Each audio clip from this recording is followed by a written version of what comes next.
अस्सलाम वालेकुम वरहमतुल्लाहि वबरकातुहू। नाज़रीन, मैं हूं मोहम्मद वसीम कादरी शाज़िली। अपने यूट्यूब चैनल हमारे कादरिया पर तमाम अहबाब को खुश आमदीद कहता हूं। उम्मीद करता हूं कि तमाम अहबाब खैर आफियत से होंगे। नाज़रीन, आज मैं आपको बताऊंगा कि नफ्स अम्मारा क्या है। हमारे यहाँ लोग बोलते हैं भाई नफ्स अम्मारा को मारो, तब जो है वो इंसान अल्लाह के करीब होता है। तो ये बात याद रखिए, नफ्स अम्मारा ये पूरी ज़िंदगी नहीं मरता, ये बात कन्फर्म है। पूरी ज़िंदगी नहीं मरता। हाँ, इस पर कंट्रोल हासिल किया जा सकता है, इसको दबा कर रखा जा सकता है। और नफ्स असल में है क्या? देखिए, दो चीज़ों के मिलाप से तीसरी चीज़ वजूद में आती है। मिसाल के तौर पर एक तरफ चीनी रखी हुई हो और एक तरफ जनाब दूध रखा हुआ हो, या एक तरफ पत्ती रखी हुई हो, इसको कोई भी नहीं कहेगा भाई ये चाय है। चीनी को भी कोई चाय नहीं बोलेगा और पत्ती को भी कोई ये नहीं कहेगा भाई ये चाय है। दूध को भी कोई नहीं बोलेगा। हाँ, अगर ये इन चीज़ों को मिक्स कर दिया जाए, दूध को और पत्ती को आप मिला दें, फिर किसी से पूछे भाई ये क्या है, तो देखने वाला फ़ौरन कहेगा ये चाय है। तो जब पत्ती और दूध ये दोनों मिली तो देखने में ही फिर ये चाय नज़र आई, तो ये तीसरी चीज़ पैदा होगी देखने में।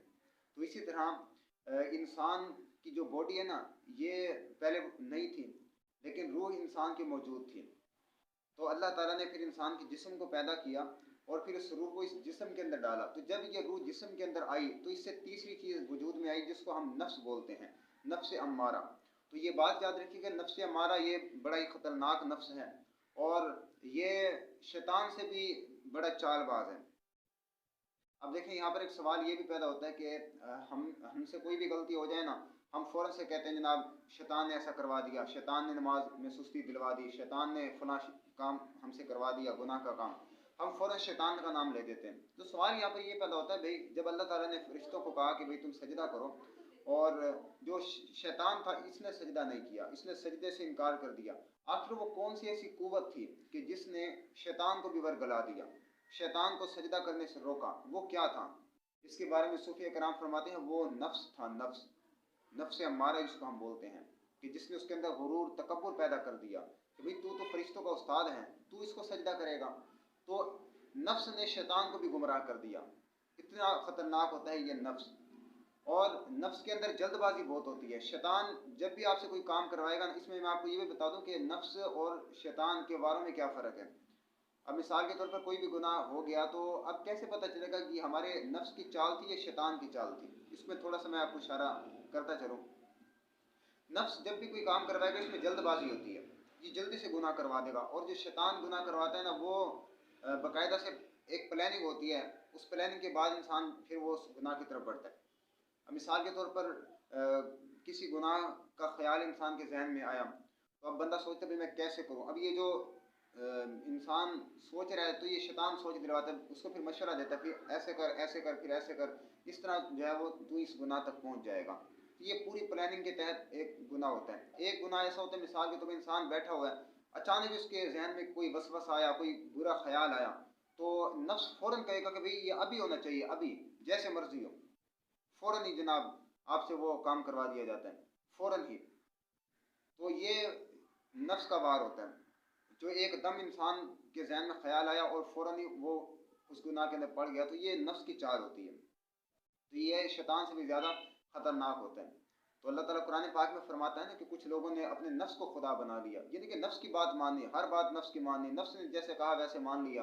भाई रब तो हुक्म देते ना नमाज़ पढ़ो, लेकिन नफ्स हमारा कहते हैं नमाज नहीं पढ़नी, लेकिन हम रब के हुक्म को टाल कर नफ्स के हुक्म को मान लेते हैं और फिर सो जाते हैं, नमाज नहीं पढ़ते, नमाज में सुस्ती करते हैं, टाइम होते हुए नमाज नहीं पढ़ते। तो गोया कि हमने फिर नफ्स को खुदा बना लिया ना। जिसको हम कह रहे हैं हमारा खुदा है, हमने उसकी बात, हम तो उसकी बात नहीं मान रहे, हम तो नफ्स की बात मान रहे हैं। तो अल्लाह तआला कुछ लोगों ने अपने नफ्स को अपना खुदा बना लिया, अपने नफ्स को खुदा बनाए बैठे कुछ लोग।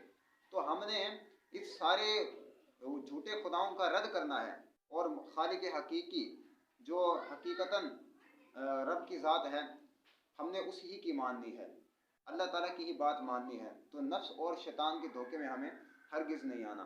तो नफ्स ही इंसान को फजूलियात की तरफ लेकर जाता है और फजूल खाने पीने पर आमादा करता है। और जब इस नफ्स की एक बात मानता है, ये दूसरी बात भी मनवाता है। जब दूसरी मानता है फिर ये तीसरी बात मनवाने पर जो है वो इंसान को गुमराह करने की कोशिश करता है, भाई तुम ये भी अब काम करो, ये भी काम करो। तो ये कभी भी इंसान को जो नफ्स है ये सैर नहीं होता, कभी भी सैर नहीं होता। ये इंसान को जो है वो नफ्स से दिलाता जाता है, यहाँ तक कि इंसान का आखिरी वक्त आ जाता है। तो इस नफ्स की चालों से हमें बचना है। इसकी ये जो भी ख्वाहिश करे उसका उलट हम करें, तब जाकर ये नफ्स हमारा कंट्रोल होता है। मिसाल के तौर पर नफ्स ने कहा कि ठंडा पानी पी लो, ठंडा पानी पीने को दिल कर रहा है, आप नफ्स की बात ना माने, आप कहते तुझे गर्म पानी पिलाना है, गर्म पानी आप पिए, गर्म पानी को पीने को दिल कर रहा है, आप ठंडा पानी पिए। अच्छा, मौसम थोड़ा सर्द हो जाता है, नफ्स ने कहा चलो भाई थोड़ी सी चाय हो जाए, नफ्स को कहेंगे नहीं मैंने चाय नहीं पिलानी, गरम गरम चाय हो जाए, गरम गरम चाय पीने को दिल कर रहा है, थोड़ा सा ठंडा पानी चाय में डालकर बेजायका करके चाय को पिए आप। यानी कि नफ्स की चालों से आप बचें। नफ्स जिस चीज़ की ख्वाहिश कर रहे हैं, फजूल चीज़ों की ख्वाहिश कर रहे हैं, तो उन चीज़ों से आप दूर रहें, आपका नफ्स कमज़ोर होगा। और ये बात याद रखिएगा, जब तक आपका नफ्स कमज़ोर नहीं होता तब तक आपकी रूहानियत मजबूत नहीं होती, आपकी रूह बेदार नहीं होती। जब तक आपका नफ्स ताकतवर रहेगा, आपकी रूह तब तक बीमार रहेगी। नफ्स जैसे जैसे आप इस पर कंट्रोल हासिल करते जाएंगे, नफ्स की बातों को नहीं मानेंगे, तो ये कमज़ोर पड़ता चला जाएगा और आपकी रूह वो जो है वो बेदार होती चली जाएगी। आप अपने अंदर फिर रूहानियत महसूस करेंगे, आपको ज़िक्र अज़कार करने में मज़ा आएगा, नमाज पढ़ने का दिल करेगा। अब अल्लाह ताला ने रोज़े फ़र्ज़ किए ना, अल्लाह ताला क्या फरमाता है, हमने क्यों रोज़े फ़र्ज़ किए?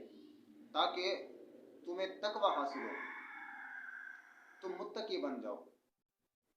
अब रोज़े के अंदर क्या होता है, रोज़े के अंदर जो है वो हम फिर खाने पीने से ही इज्तनाब करते हैं ना, आम दिनों में जो चीज़ें हलाल है हमारे लिए, उन चीज़ों से भी हम बचते हैं। तो ये नफ्स का, ये हमारा तज़किया होता है। तो इसके बगैर इंसान को रूहानियत नहीं मिलती। ख़ास तौर पर जो रूहानी आमिलीन हैं, उनको चाहिए कि वो इस हवाले से ज़्यादा तवज्जो करें कि अपने नफ्स को कभी भी अपने ऊपर हावी ना होने दें, नफ्स को कंट्रोल रखें। तो जब तक ये नफ्स इंसान का कंट्रोल नहीं होता, तब तक इंसान रब की मोहब्बत हासिल नहीं कर पाता, तब तक इंसान रूहानियत के अंदर उरूज हासिल नहीं कर पाता। हमारे बहुत सारे लोग जिक्र अज़कार तो करते हैं और फिर कहते हैं जनाब हम तो फ़लाँ जिक्र भी करते हैं, फ़लाँ जिक्र भी करते हैं, फिर भी नमाज में दिल नहीं लगता, फिर भी शैतानी ख़यालात, वसवसे और नमाज के दौरान अजीब गरीब ख़यालात, अल्लाह माफ़ करे कि अल्लाह के बारे में और नबी के बारे में ख़यालात बुरे आने लगते हैं लोगों को। ये नफ्स की वजह से, हम नफ्स की बातें मानते हैं। तो बहुत सारे लोग जिक्र अज़कार करते हैं ना, फिर शिकवा शिकायत भी करते हैं जनाब हमें रूहानियत नहीं मिल रही। उसकी वजह ये है, हम जिक्र अज़कार तो करते हैं लेकिन नफ्स की काट हम नहीं करते, नफ्स को कंट्रोल नहीं करते। ये जिस चीज़ की ख्वाहिश करते हैं हम वैसे करना शुरू कर देते हैं। तो ये बात याद रखिएगा, एक बंदा बहुत ज़्यादा जो जिक्र अज़कार करता, सुबह शाम जिक्र अज़कार में लगा हुआ है, लेकिन अपने नफ्स की तरफ वो तवज्जो नहीं कर रहा, नफ्स अम्मारा को कंट्रोल नहीं कर रहा, इसकी ख्वाहिशात पर अमल करते जा रहा है, ऐसा बंदा कभी भी रूहानियत में रूज हासिल नहीं कर सकता। कभी भी उसके दिल में अल्लाह रसूल की मोहब्बत जो है वो अल्लाह रसूल की मोहब्बत ज़्यादा पैदा नहीं हो सकती, जो बंदा अपने नफ्स की बात मानने में लगा रहे। अल्लाह रसूल तो उसको और हुक्म दे, लेकिन नफ्स और हुक्म दे, तो जो नफ्स ने हुक्म दिया वो बात माने, उस बंदे को अल्लाह रसूल की मोहब्बत हासिल नहीं हो सकती। तो अल्लाह रसूल की मोहब्बत हासिल करना चाहते हो तो अपने नफ्स अम्मारा पर कंट्रोल हासिल करें, इसकी ख्वाहिशात को तोड़ें। तो बहुत से ज़्यादा जिक्र अज़कार कोई बंदा करता है और अपने नफ्स पर कंट्रोल हासिल नहीं करता, कभी भी वो रूहानियत के अंदर उरूज नहीं पा सकता। अगर आप जिक्र अज़कार बेशक थोड़ा सा कम कर लें, लेकिन अपने नफ्स की ख्वाहिशात को तोड़ें, तो इंशाअल्लाह इससे आपको उरूज मिलेगा। खाली भूखा प्यासा बंदा रहे ना, यानी कि एक रोटी खाने को दिल कर रहा है, आधी रोटी आप खाएं, कभी कभार रोज़ा भी आप रख लें। फजूल चीज़ें तो बिल्कुल खाने छोड़ देना, फास्ट फूड का इस्तेमाल, समोसे पकौड़े और जनाब दीगर जो चीज़ें हैं लज्जात वाली, सिर्फ आप इसलिए खाएं कि भाई मैं जीने के लिए खा रहा हूँ। बुजुर्ग फरमाते हैं जीने के लिए खाओ, खाने के लिए ना जियो। भाई इस नीयत से ना जियो भाई हमने खाना ही है दुनिया में, इस नीयत से खाओ कि भाई हमने जहाँ पर थोड़ी देर जीना है तो जीने के लिए खाना ज़रूरी है। सिर्फ इतना सा खाना खाओ कि तुम्हारी जान बच जाए, तुम्हारी जान बची रहे और तुम्हारे जिस्म में कमज़ोरी इतनी लाहिक ना हो कि आप नमाज के काबिल में ना रहें। तो इसलिए तुम खाना खाओ सिर्फ उतना सा कि नमाज और ज़िक्र अज़कार की ताकत आपके अंदर रहे, ना कि ये कि भाई हम दुनिया में सिर्फ खाने ही आए हैं माज़अल्लाह। तो दुनिया में रहने के लिए खाओ, ना कि खाने अमारे के लिए आप जियो। ये थोड़ा सा हमें इस बात को समझना है। तो ये नफ्स अमारा जो इंसान को ख्वाहिशात की तरफ लेकर जाता है, तो ये नफ्स की ना किस्में, नफ्स अमारा, नफ्स लवामा, नफ्स मुतमइन्ना। तो जब तक हम नफ्स अमारा से नहीं निकलेंगे तब तक हम नफ्स लवामा में दाखिल नहीं होते। जब तक नफ्स लवामा से नहीं निकलते तब तक नफ्स मुतमइन्ना में दाखिल नहीं होते। तो ये नफ्स की जो दिगर अक़साम है, इंशाल्लाह इस पर बाकायदा से एक वीडियो बनाऊंगा। उसके अंदर सिर्फ मैं ये बताऊंगा कि नफ्स की अक़साम कितनी और कौन कौन सी हैं, और नफ्स अमारा की अलामतें क्या हैं, नफ्स मुतमइन्ना की अलामतें क्या है, नफ्स लवामा की अलामतें क्या हैं।